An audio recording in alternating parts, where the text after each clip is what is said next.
जय हिंद। स्वागत है आप सभी का आपके अपने यूट्यूब चैनल अमृत एकेडमी पे।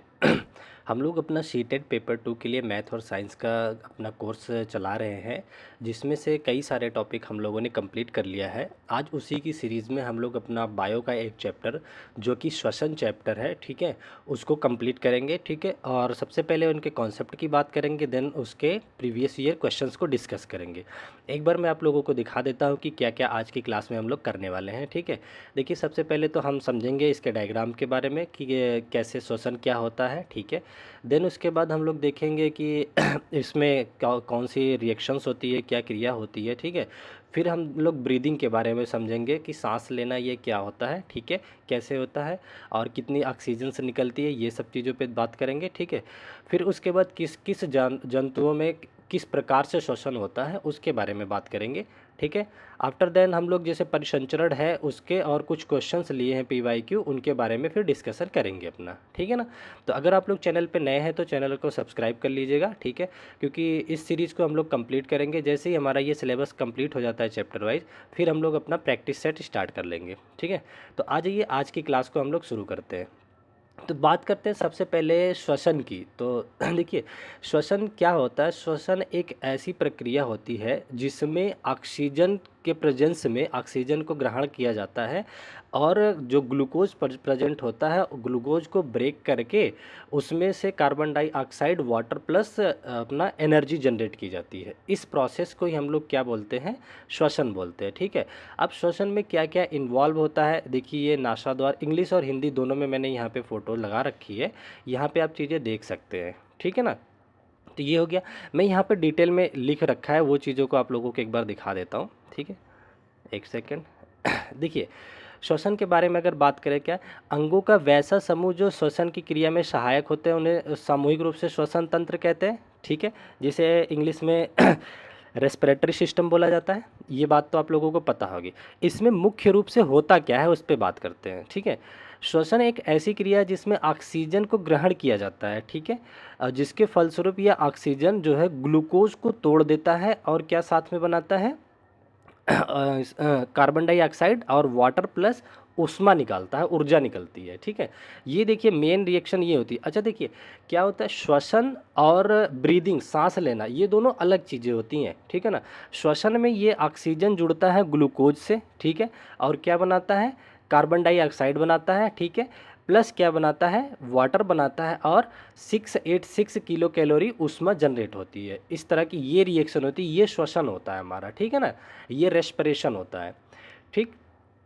अब देखिए, श्वसन की क्रिया में होता क्या है, ऑक्सीकरण होता है। आप लोग केमिस्ट्री के चैप्टर में पढ़ा होगा, ऑक्सीजन का जुड़ना ऑक्सीकरण कहलाता है, ठीक है ना। तो इसमें देखिए क्या कह रहा है, श्वसन की क्रिया ऑक्सीकरण, ऑक्सीडेशन की क्रिया है, ठीक है। इसके फलस्वरूप ऊर्जा मतलब ऊष्मा निकलती है। यही कारण है कि मृत व्यक्तियों का शरीर ठंडा पड़ जाता है। अच्छा देखा, जो मृत व्यक्ति होते हैं उनके शरीर बॉडी ठंडी पड़ जाती है, क्यों, क्योंकि उसमें जब ऑक्सीजन नहीं ले पाते हैं तो ग्लूकोज टूटता नहीं है, और ग्लूकोज टूटता नहीं तो एनर्जी नहीं होती है। एनर्जी एक फॉर्म में ऊष्मा के भी फॉर्म में होती है, ठीक है। और ऊष्मा होने से बॉडी गर्म रहती है हमारी, और जब ऊष्मा ही नहीं बनेगी तो बॉडी ठंडी पड़ जाती है, यही रीज़न होता है, ठीक है। तो आई होप आप लोगों को ये पॉइंट क्लियर हो गया होगा कि श्वसन प्रक्रिया में क्या होता है, ठीक है। एक बार मैं फिर से रिवीजन करा देता हूँ आप लोगों को। श्वसन वह प्रक्रिया है जिसमें ऑक्सीजन जुड़ता है ग्लूकोज के साथ और ग्लूकोज को ब्रेक करता है किसमें किसमें, 6CO2 मतलब कार्बन डाइऑक्साइड गैस में, दूसरा जल में, और प्लस कुछ कैलोरी, मतलब यहाँ तो दे रखा है जैसे 686 कैलोरी ऊष्मा निकलती है, ठीक है ना। तो ये तीन चीज़ें बनती हैं ऑक्सीजन के जुड़ने से, ग्लूकोज के ब्रेक हो जाता है, carbon dioxide, water plus kilo calorie में ऊष्मा निकलती है, ठीक है। तो ये हमारा टॉपिक हो गया किसका, श्वसन का। अब हम इसमें बात कर लेते हैं ब्रीदिंग। ब्रीदिंग श्वसन से कैसे अलग है, ठीक है ना। ब्रीदिंग का मतलब होता है सांस लेना, सिंपल सी बात होता है। इसको हिंदी में श्वासोच्छ्वास बोलते हैं। यहाँ पे मैंने लिखा नहीं है, आप लिख सकते हैं श्वासोच्छ्वास। बहुत ज़्यादा टफ लग रही थी हिंदी इसकी, तो मैंने यही भाषा यूज की है, ठीक है ना। तो ब्रीदिंग क्या होता है उसके बारे में बात कर लेते हैं। देखिए, ब्रीदिंग सिंपल, आप हवा, ऑक्सीजन या गैस को अंदर ले रहे हैं और गैस को बाहर छोड़ रहे हैं। ये जो प्रोसेस है ना, इसी को बोला जाता है श्वासोच्छ्वास या फिर ब्रीदिंग बोलते हैं, सिंपल सी लैंग्वेज में आप ये समझो, ठीक है ना। तो देखिए सांस अंदर लेना तथा बाहर छोड़ने की क्रिया को ही क्या बोला जाता है, ब्रीदिंग बोला जाता है। तो दोनों में अंतर क्या हुआ, यहाँ पे ऑक्सीजन के साथ कार्बन ये ग्लूकोज ब्रेक हो रहा है, और यहाँ पे केवल हम जो सांस ले रहे हैं और सांस छोड़ रहे हैं, ठीक है। इस कॉम्बिनेशन को ही क्या बोलते हैं, ब्रीदिंग बोलते हैं। अब देखिए ब्रीदिंग दो तरीके से होता है, कैसे, एक होता है एक निश्वसन होता है, इनहेलिएशन जिसको बोलते हैं, एक होता है निश्वसन जिसको एक्सहेलेशन बोलते हैं।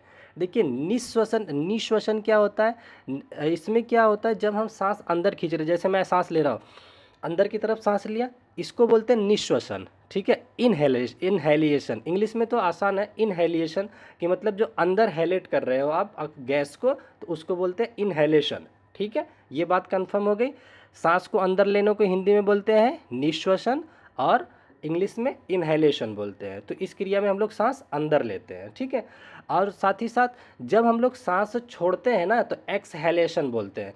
जैसे इस तरह से सांस छोड़ा, तो ये सांस को बाहर निकालना है जो हम गैसों को, तो उसे क्या बोलेंगे, यहाँ पे अगर दो बिंदी लग जाती है, निःश्वसन मतलब त्याग देना, छोड़ने की बात चल रही है, ठीक है ना। तो ये सांस छोड़ने की बात हो गई, ठीक है। अब देखिए जब हम सांस लेते हैं ना, तो ऐसा नहीं है कि गैस में जो गैसेज इन्वायरमेंट में प्रेजेंट है वो ऐसा नहीं है कि केवल ऑक्सीजन है। सांस लेते टाइम और सांस छोड़ते टाइम हम किन किन गैसों का सेवन करते हैं उस पर बात कर लेते हैं, ये इंपॉर्टेंट चीज़ है, ठीक है। देखिए जब हम सांस लेते हैं तो कितना ऑक्सीजन हमारे शरीर में जाता है, तो 21% ऑक्सीजन को ग्रहण करते हैं, ठीक है। ये हम जब सांस लेते हैं ऐसा नहीं केवल ऑक्सीजन जा रही है, ये गैसों का मिश्रण है, उसमें क्या क्या है, ऑक्सीजन, कार्बन डाइऑक्साइड, नाइट्रोजन, तीनों गैसेज जाती हैं, ठीक है। तो जो ऑक्सीजन की मात्रा है वो 21% होती है, और जो कार्बन डाइऑक्साइड की मात्रा है 0.03% है, ठीक है। इसको कहीं कहीं पे 0.04% भी लिया गया है, तो उससे कंफ्यूज नहीं होना है, ठीक है। तो ये बात ये रहेगा। और जो नाइट्रोजन लेते हैं वो 78%, 78% हम लोग नाइट्रोजन ग्रहण करते हैं, ठीक है। तो अच्छा, तो आपसे अगर क्वेश्चन पूछा जाए कि निःश्वसन मतलब कि इनहेलिएशन में जब हम सांस लेते हैं तो उनमें कौन कौन सी गैसेज होती हैं, तो आप बता दोगे। ऑक्सीजन होती है 21%, कार्बन डाई कितना परसेंट होती है, 0.03%, ठीक है। और नाइट्रोजन कितने परसेंट होती है, 78% नाइट्रोजन हम लोग इनहेलेट करते हैं, ठीक है ना, ठीक है। ये चीज़ हो गया। अब देखिए क्या है कि ये बात आपको याद रखना है, कई बार आपसे पूछा जाएगा कि सांस लेते टाइम हम लोग ऑक्सीजन नहीं, केवल ऑक्सीजन लेते हैं, कार्बन डाइऑक्साइड नहीं। तो हम सांस जब भी इनहेलेट करते हैं, निःश्वसन की क्रिया करते हैं, तो उसमें तीनों ही गैसेज लेते हैं। इनकी मात्रा मैंने बता दिया आप लोगों को, ये भी पूछा जाता है तो याद रखोगे।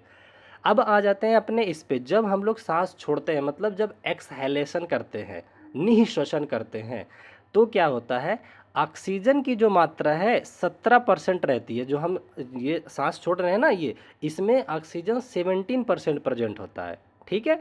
और कार्बन डाइऑक्साइड देखिए कितना हो जाता है, 4.6%, और कहीं कहीं इसको दिया जाता है 4.44% भी, ठीक है ना। तो ये बात याद रखोगे।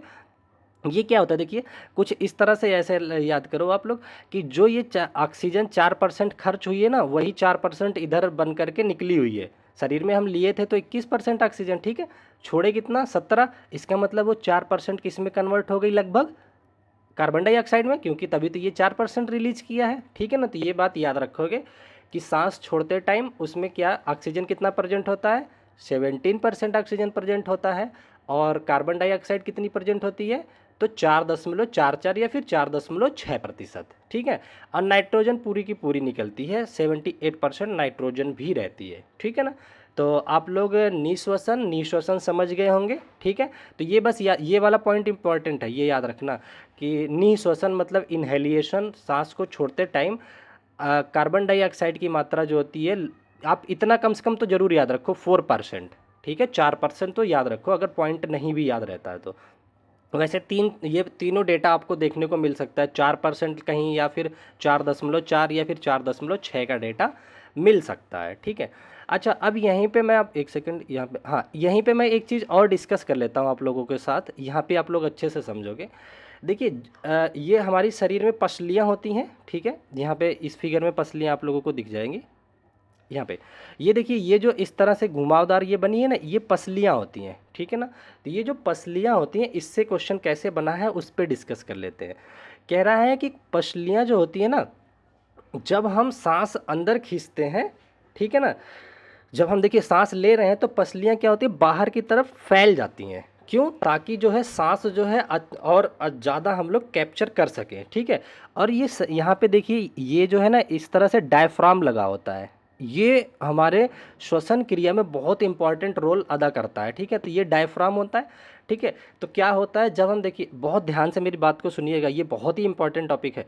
देखिए, जब हमने सांस को अंदर इनहेलेट किया तो पसलियाँ क्या हुई, फैल गई, और ये जो डायफ्राम है ना, ये नीचे की तरफ मूव कर जाता है ताकि यहाँ पे स्पेस काफ़ी बन जाए, हवा जो है स्टोर कर सके, ठीक है। तो ये हो गया। क्वेश्चन पूछता है कि जब हम लोग नी श्वसन करते हैं या इनहेलेट करते हैं गैसों को, तो पसलियाँ किधर डायरेक्शन में जाती है, तो किधर जाती हैं, बाहर की तरफ जाती हैं, और डायफ्राम नीचे जाता है।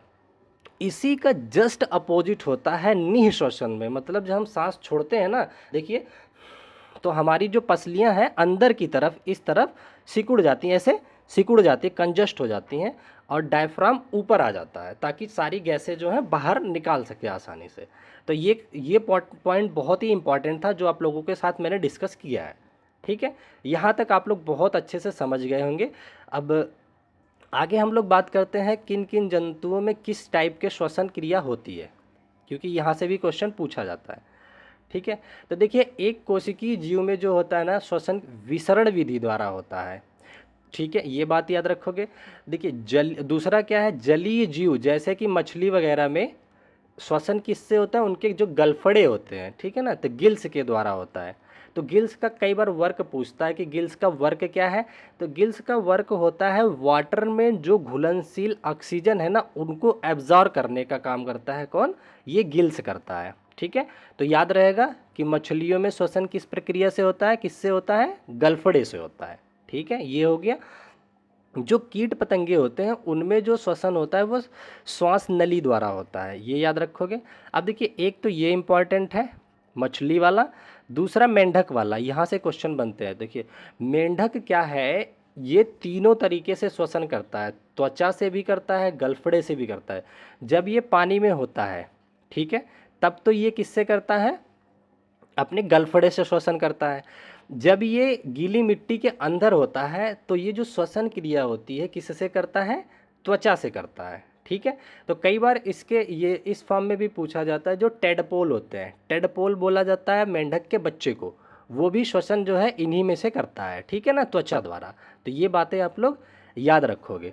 अब उसके बाद आ जाते हैं अपने मानव हो गए या पक्षी हो गए या फिर जितने भी स्तनधारी जीव होते हैं, हम सब ये किस तरह से श्वसन करते हैं, ये श्वसन करते हैं फेफड़े से, ठीक है, जो हमारा लंग्स होता है उससे, ठीक है ना।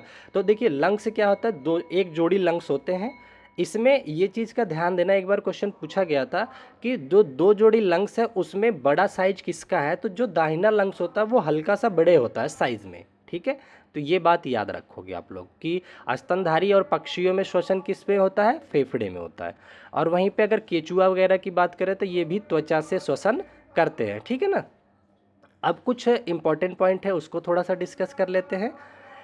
देख, अच्छा, जो मनुष्य होता है, ह्यूमन, हम लोग जो है 1 मिनट में एवरेज कितनी बार सांस लेते हैं, तो 6 से 20 बार लगभग सांस लेते हैं 1 मिनट के अंदर, ठीक है ना। तो ये बात, ये भी क्वेश्चन पूछा गया है, इसलिए आप लोग याद रखोगे कि 1 मिनट में हम लोग कितनी बार सांस लेते हैं, 6 से लगभग 20 बार सांस लेते हैं, ठीक है। वहीं पे अगर हम लोग मान लो कोई हार्ड वर्क कर रहे हैं, रनिंग वगैरह कर रहे हैं, तो ये जो लिमिट है 20 से 25 चली जाती है कई बार, ठीक है ना। तो 6 से लेकर के 25 बार भी हम लोग क्या करते हैं, सांस लेते हैं, ठीक है ना। तो ये हो गया।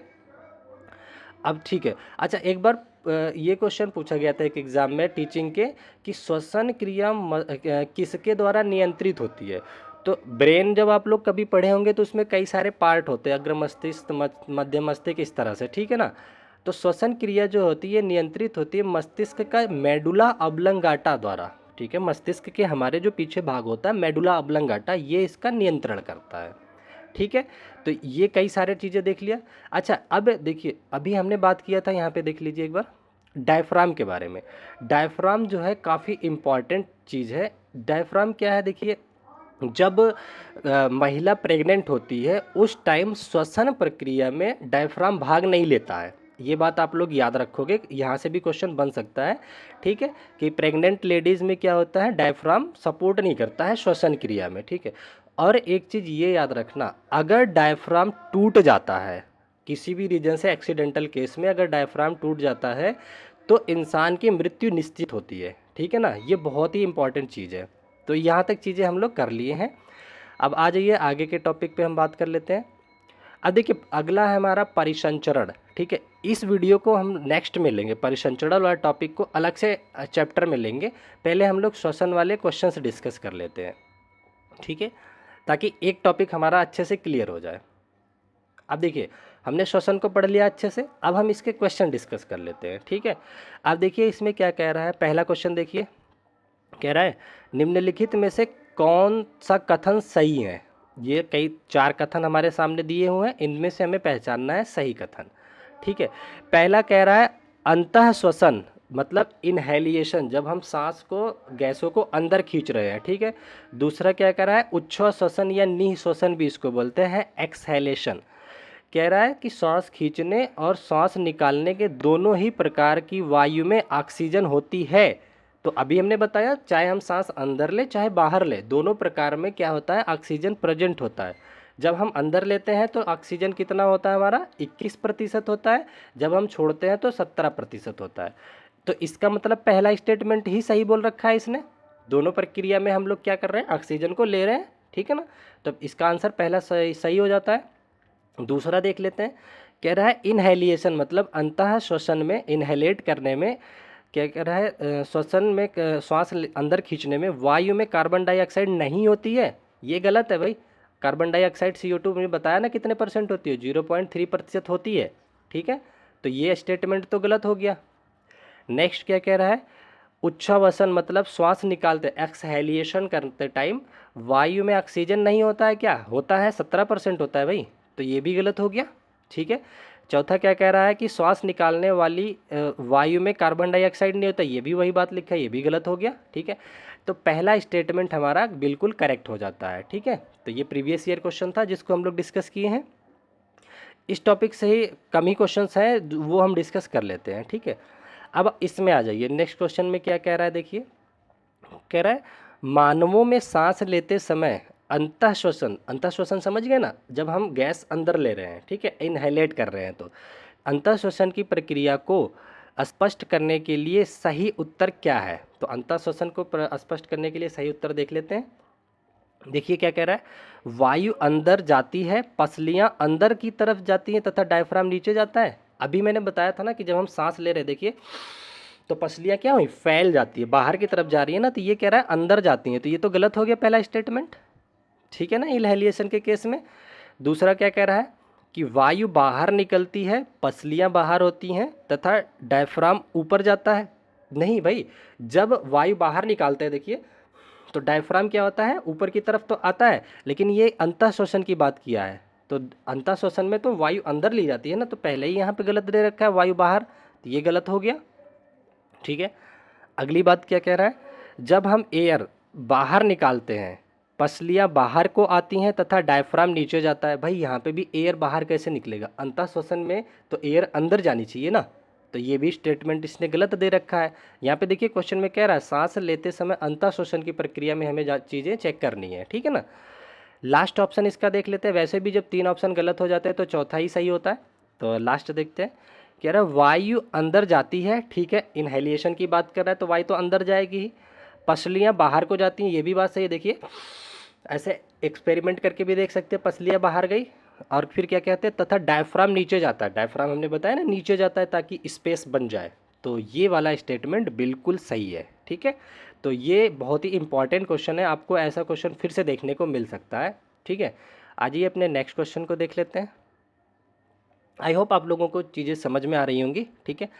अगला क्वेश्चन क्या कह रहा है देखिए, मछली मतलब मत्स्य हो गया में जो गिल्स होता है, गलफड़ा होता है का उसका कार्य पूछा है। अभी मैंने बताया ना कि मछली के जो गलफड़े उसका क्या काम होता है, उनका सिंपल सा काम होता है कि जो जल में ऑक्सीजन घुलित रूप में है उनको फ़िल्टर करके अंदर लेना बॉडी के, ठीक है। तो पहले यहाँ पे देखिए पहला ऑप्शन क्या कह रहा है, जल में उपस्थित पोषकों को अवशोषित करना केवल पोषक के लिए नहीं होता है। ये कह रहा है कि absorption dissolve oxygen from water, कह रहा है जल में उपस्थित विलेय घुलनशील ऑक्सीजन अवशोषित करना, बिल्कुल सही बात है। तो यही तो हमने बताया था ना कि इनका गलफड़ों का काम तो यही होता है कि वाटर में जो CO2 H2O होता है उसमें से वो जो है ऑक्सीजन ये लोग निकालती हैं, घुलनशील ऑक्सीजन को। तो ये इसका करेक्ट ऑप्शन हो जाएगा, ठीक है। आगे के ऑप्शन भी आप पढ़ सकते हैं। अब नेक्स्ट क्वेश्चन बचा है क्या? हाँ ठीक है, ये क्वेश्चन देख लेते हैं। ये इस टॉपिक का लास्ट क्वेश्चन होएगा, क्योंकि जो अदर टॉपिक है क्वेश्चन से इसमें पड़े हुए हैं वो हम लोग नेक्स्ट वीडियो में लेंगे परिसंचरण तंत्र में अपने, ठीक है। इसमें क्या कह रहा है, ब्रोंकाइटिस सांस लेने में तकलीफ और अस्थमा का वर्धन निम्न में से किस वजह से होता है। देखिए जब हम सांस लेते हैं ब्रोंकाइटिस क्या होता है ये मैं बता देता हूँ एक बारी आप लोगों को। यहाँ पे देखिए एक सेकेंड, यहाँ पे देखिए ये जो चीज़ें होती हैं ना ये बताता है ब्रोंकाइटिस को, यहाँ पे बाहर आकर के जो दो भागों में टूट जाती है जहाँ पे छल्ले नुमा संरचना होती है उसे ही बोलते हैं ब्रोंकाइटिस, ठीक है। तो अपने क्वेश्चन पे आ जाते हैं। क्या कह रहा था क्वेश्चन, एक सेकंड, हाँ देखिए कह रहा है कि ब्रोंकाइटिस सांस लेने में तकलीफ और अस्थमा का वर्धन निम्नलिखित में किस वजह से होता है। तो देख लेते हैं ऑप्शन से ये अच्छे से क्लियर हो जाएगा। क्या सांस लेने में हमें तकलीफ अम्लीय वर्षा से होता है, तो ये तो गलत बात है, एसिड रेन से तो सांस लेने में तकलीफ नहीं होती है। दूसरा क्या कह रहा है, नदी में औद्योगिक कचरे के निर्वहन से, ये भी बिल्कुल ही गलत दे रहा है, टॉपिक ही नहीं रिलेट कर पा रहे हैं। तीसरा ये कह रहे हैं कि कृषि में उर्वरक का अधिक प्रयोग करने से, ये भी गलत है। स्मॉग धुएं से हमें क्या होता है, अस्थमा की बीमारी हो जाती है, ये बिल्कुल ही करेक्ट इसका आंसर हो जाएगा, ठीक है ना। तो यहाँ तक जो है अपना श्वसन वाले क्वेश्चंस थे, इनको हमने डिस्कस कर लिया है। अब हमारा नेक्स्ट चैप्टर जो होगा परिसंचरण का है, जिसमें हम लोग ब्लड को डिटेल में पढ़ेंगे और हार्ट के फंक्शंस को और किस तरह से जो रक्त होता है बॉडी पार्ट में परिसंचरण करता है उस पर हम लोग डिटेल में बात करेंगे। तो आज की वीडियो को हम लोग यहीं तक रखते हैं, ठीक है। फिर मिलेंगे अपनी नेक्स्ट वीडियो में, तब तक के लिए bye bye, take care, thank you so much.